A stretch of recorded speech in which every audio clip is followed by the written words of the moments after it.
Hey everybody, this is Perch, and a bit of news coming out. Now you heard a little bit about it, but this is all the X-Men stuff that came out of the 60th anniversary of the X-Men. It was a Marvel Unlimited event, and it became clear fairly early on that it was designed to promote Marvel Unlimited as much as it was designed to actually, promote the X-Men and the anniversary there. But a couple things that are comics related. So first off, we're getting a brand new Uncanny Avengers comic. Now you might remember that this was Rick Remender's comic coming out of one of the Marvel Now tier, one of Marvel's big launches. They did Rick Remender, John Cassidy, and it was Uncanny Avengers. And it was a pretty good Havoc was kind of leading the team. It was when, Marvel editorial had not decided that Havoc was just a complete and utter joke. They had Thor on the team, Captain America, Rogue was on the team. Rogue was really kind of pissy about the Avengers and that they didn't do more to help the X-Men. And this is all spiraling out of the whole AVX thing where they were trying to bring them together. And they wound up doing something pretty cool with the Apocalypse Twins. It was a pretty good run, I think. It did lead to Axis, which was not as good, but it had the Red Skull kind of trying to grab the brain out of Xavier's corpse. I mean, it was very much Remender kind of doing big things. It was not as good as his X-Force run by any stretch of the imagination, but still a pretty solid little run. And then after Remender left, they tried to do Uncanny Avengers again. Jerry Duggan did come in and do some of the writing. It featured the High Evolutionary in one of the storylines. It never got to the same point. Deadpool came in and was kind of running the team for a while, which was weird. At any rate, we are relaunching Uncanny Avengers, which is coming down this summer. The premise is that we are hunting down a murderous Captain Krakowa. Captain Krakowa was a very, very brief identity that Cyclops took on after he was supposedly dead, and the X-Men were hiding that they could die, and then they didn't hide anymore. And anyways, a brief thing. Now, apparently, Captain Krakowa is deadly. Somebody who's using Krakowan technology to cause problems for humans and mutants. So this comic has been gone for a little while, but the idea was Unity Squad. And what's been teased in a lot of solicitations, other stuff Marvel has done, is fall of the Fall of X, which is the event we're leading into, is going to feature bad things kicking off from the Hellfire Gala. That is a new, potentially dangerous status quo. So, and we'll get to the Hellfire Gala in a moment. But anyway, this Uncanny Avengers team up is featuring Deadpool, Quicksilver, Rogue, Quanon Psylocke, and Captain America and Penance. And this is, basically the premise reads: the devastating events of Hellfire Gala, the tragic circumstances of Fall of X calls for a return of the Avengers Unity Squad and a new run of Uncanny Avengers. Again, same Jerry Duggan coming back onto the thing. Innocent people and world leaders are dead after simultaneous attacks on the U.S. and Krakowan governments, and that means one thing: it's time for a new squad of Avengers. False flag attacks meant to whip up anti-mutant hysteria are unfolding, and hey, some of Steve Rogers' best friends are mutants.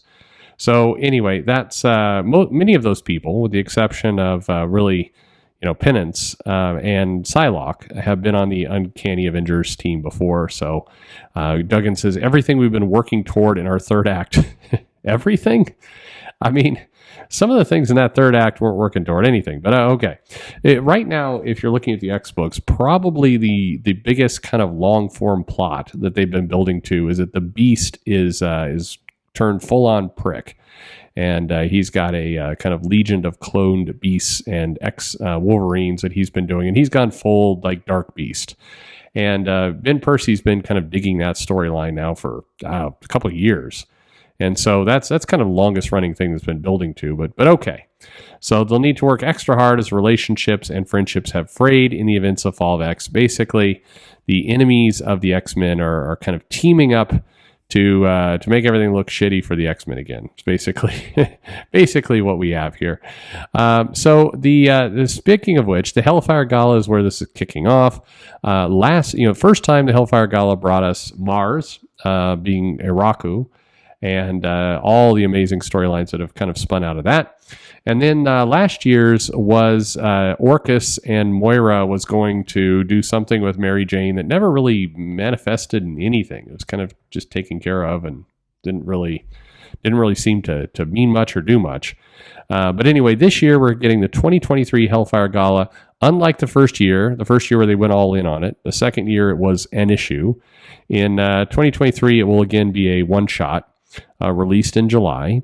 And then in San Diego Comic-Con, Disney's D23 event team and Marvel will team up to host a real-world Hellfire Gala event for X-Men fans and cosplayers to kind of experience the magic of Krakowa, in the Hard Rock bar on the rooftop. No, I don't know where it will be held, but anyway, we'll see.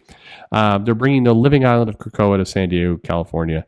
I expect one of the local bars or clubs, or maybe it will be super lame and they'll actually do it in one of the halls.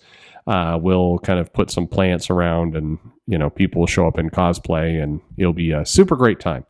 Anyway, things are going to be joyous for real-world attendees, but in comics, it will have a dark twist as the Hellfire Gala will mark the start of Fall of X, which will bring danger and ruin to the nation of Krakowa.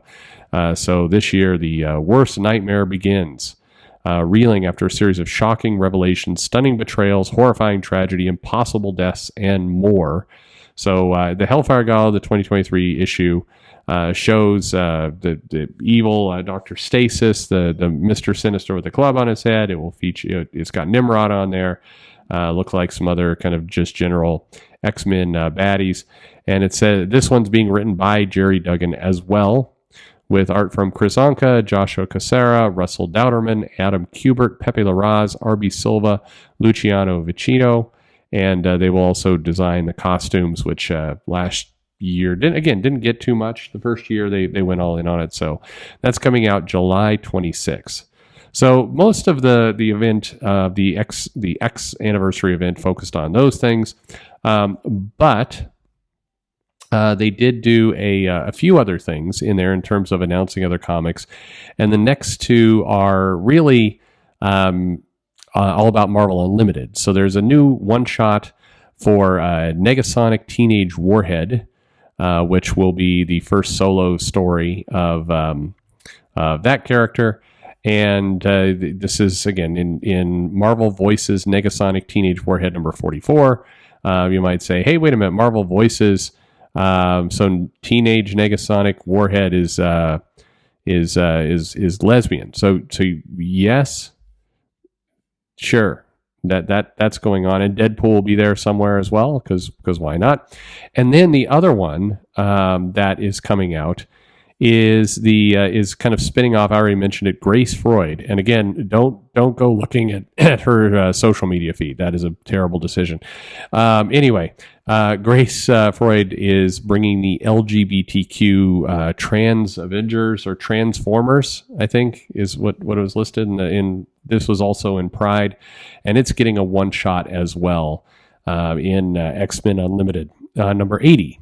So this is the queer young trans mutants. I don't think all of them are trans, but maybe some of them are. D-Man is in there. He's not trans, but anyway, they're going to be mentored by Jubilee, because why not? So that's kind of the big deal. Chris Claremont gave some comments. Again, Jordan White, made some comments on Amanat was there, and or sorry, not Amanat. What am I saying? Laura Amaro was there. And basically, they're talking up the fact that Fall of X is going to be an exciting new era where things are going to blow up. It's going to be dark. They're going to go some troubles. And I'm not quite entirely sure if dark for them means the same thing as dark for me. But anyway, it's maybe the Tiki Bar is going to be closing. But that's kind of what's going on in the X world. This live event, as I mentioned, it was. It was all right. Chris Claremont talked about in the panel and basically said that events were their biggest mistake. The biggest mistake they ever made, because it was a huge success, and then it basically put them in an event grinder. And then, he said, again, giving logic, he said, as a writer, it's incredibly frustrating. You do the crossover, you need 2 or 3 issues, set it up, 2 or 3 issues to wind it down. It became harder to do individual issues, stories between them. And then, we basically they were in an event event forever. It took over the bus. As a reader, I felt sad.